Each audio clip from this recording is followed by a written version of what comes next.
رہی بات آخری پیغام کی، یہ جو لڑائی ہے یہ کسی کی ذات کی نہیں ہے. خان صاحب جو جیل میں اپنے لیے نہیں ہے یا پرائم منسٹر کی کرسی کے لیے نہیں ہے، یہ پاکستان کے مستقبل کی لڑائی ہے، جدوجہد ہے، پاکستان کے آنے والے نسلوں کی ہے، ایک خوددار پاکستان کی ہے، ایک انڈیپینڈنٹ فارن پالیسی کی ہے، حقیقی آزادی کی. یہاں پر اب ہم 8 فروری پہ پوری قوم کو میں داد دوں گا جس طریقے سے نکلے. انہوں نے تاریخ رقم کی ہے اور دنیا کی بڑی بڑی طاقتوں کو حیران کر دیا، ملک کے اندر اور ملک کے باہر.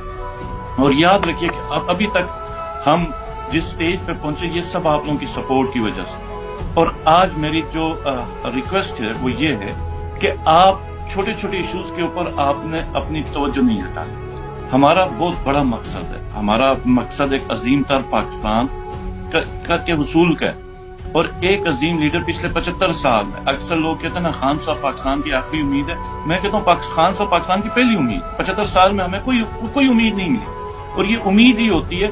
75 سال پہلے جب پاکستان بن رہا تھا تو علامہ اقبال اور قائد اعظم کی صورت میں ایک امید ملی، اور وہ علامہ اقبال کا شعر ہے نا، ذرا نم ہو تو یہ مٹی بڑی زرخیز ہے ساکی. ہلکی سی امید خان صاحب کی شکل میں اللہ نے ہمارے دلوں میں جگائی. دیکھیں قوم کس طرح یکجا ہوئی. زمین کا خطہ قائد اعظم محمد علی جناح رحمۃ اللہ علیہ نے لے کے دیا.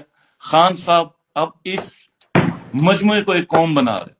تو آپ لوگوں نے جب تک آپ کی سپورٹ نہیں ہوگی، آپ کا جذبہ نہیں ہوگا، آپ کا ولولہ نہیں ہوگا، اور آپ کی پوری کنٹریبیوشن اس تحریک میں نہیں ہوگی، تو نہ یہ تحریک کامیاب ہو سکتی ہے، نہ آپ کے لیڈر باہر آ سکتے. تو ادھر ادھر کی باتوں پہ آپ نے نہ کمنٹ کرنا ہے، نہ توجہ دینی ہے، نہ ٹائم ضائع کرنا ہے. بلکہ جو دشمن طاقتیں ہیں وہ تو چاہیں گی یہی کہ ہم کنٹروورسیز کے اندر رہیں گے. ہمارا کاز عظیم تر ہے. تو آپ لوگوں نے پوری کنسنٹریشن اس چیز پہ رکھنی ہے کہ ہم کس طریقے سے اس تحریک کو انصاف کے حصول کے لیے، کہ خان صاحب کا جو ویژن ہے وہ انصاف کا، ایک معاشرہ ہے جو انصاف کے سنہری اصولوں کے اوپر اس کی بنیادیں ہوں.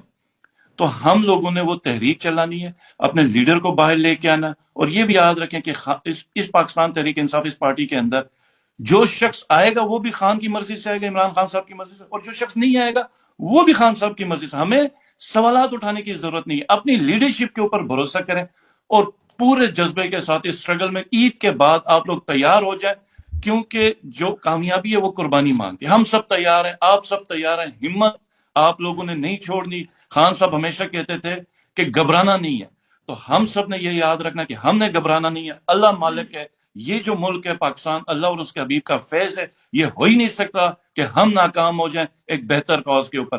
تو انشاءاللہ بہت یہ شکریہ. رمضان بابرکت مہینہ ہے، ہم سب دعا بھی کریں اور پوری ایمانداری اور مخلصی سے جڑ جائیں. تھینک یو بہت سو شکریہ. مچ. میرا یہ بہت مسئلہ شکریہ خالد بھائی، آپ کا بہت شکریہ.